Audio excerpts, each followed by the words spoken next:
নমস্কার, আরাধ্যার মায়ের রান্নাঘরে আপনাদের সবাইকে অনেক অনেক স্বাগতম।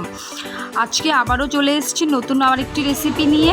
আজকে করবো চিংড়ি মাছের মালাইকারি। তাই এখানে আমি নিয়ে নিয়েছি চিংড়ি মাছগুলো ধুয়ে বেশ পরিষ্কার করে নুন হলুদ মাখিয়ে রেখেছি।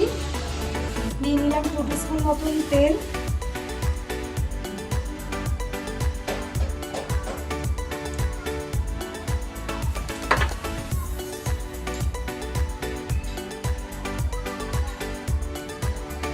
তেলটা গরম হয়ে গেছে, এবারে আমি চিংড়ি মাছগুলোকে একটু সাঁতলিয়ে নেবো তেলে হালকা করে, খুব ডিপ ফ্রাই হবে না।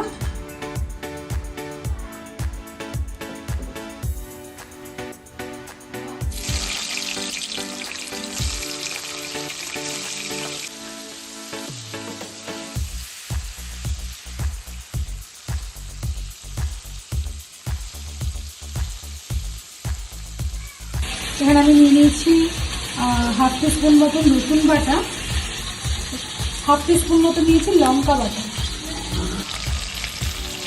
মাছগুলো ভাজা হয়ে গেছে, এবার আমি নামিয়ে রাখবো।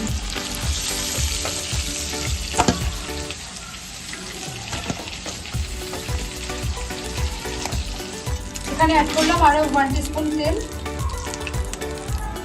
এই পর্যায়ে লঙ্কা আর রসুন বাটাটা অ্যাড করলাম।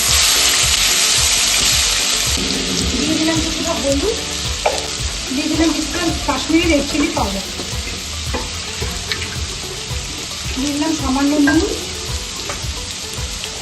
মশলাটা যেন পুড়ে না যায় সেজন্য কিছুটা জল অ্যাড করলাম।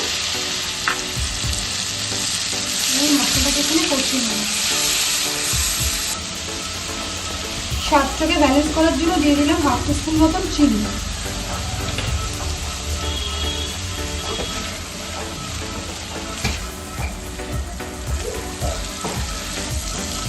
গ্যাসের ফ্লেম একদম মিডিয়াম করে মশলাটাকে কষাতে হবে, নয়তো আদারওয়াইজ ওটা জ্বলে যাবে, মশলাটা পুড়ে যাবে। একটা মিডিয়াম সাইজের নারকেল থেকে আমি এখানে নারকেলের দুধ বের করে রেখেছি। এবার এই দুধটা আমি আস্তে আস্তে করে অ্যাড করব।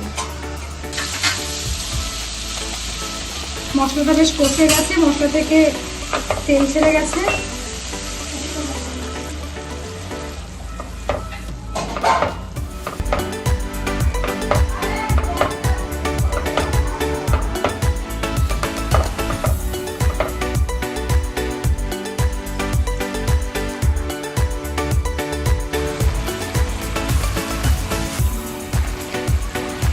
মশলার সাথে দুধটা বেশ ফুটে আসছে, এই পর্যায়ে আমি এখানে মাছগুলো অ্যাড করেছি। আর মাছগুলোকে আমি কিছুক্ষণ ফুটিয়ে নেবো। এখানে মাছটা দিয়ে মিডিয়াম ফ্লেমে 5 মিনিট ফুটিয়ে নেব।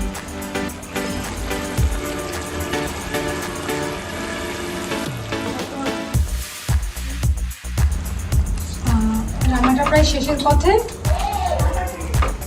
এবারে আমি নামিয়ে দেবো। আজকে আরাধ্যার জন্মদিন, এই জন্য এটা আরাধ্যার বার্থডে স্পেশাল দুপুরের লাঞ্চ। বিভিন্ন রকমের 5 রকমের ভাজা, ডাল, চিংড়ি মালাইকারি, আর রয়েছে ইলিশ মাছ, আর রয়েছে পায়েস, মিষ্টি, আর আরাধ্যার পছন্দের কিছু মানে চিপস, চকলেট, আইসক্রিম, এগুলো। খুব ছোট্ট করে আয়োজন, সেরকমভাবে কিছুই করা হয়ে ওঠেনি। বিশেষ কোনো কারণে মনটা সেরকম ভালো নেই বলে আমরা সেরকমভাবে কিছু অ্যারেঞ্জ করা হয়নি। দুপুরে শুধু এরকমই লাঞ্চ দেওয়া হয়েছে। আর সন্ধ্যাবেলায় খুব কাছের লোকেদের নিয়ে ছোট্ট করে সেলিব্রেশন হবে। আজকের মতো ভিডিওটি আমি এখানেই শেষ করছি। আমি আরাধ্যার মা, দেখা হবে পরের একটি ভিডিও।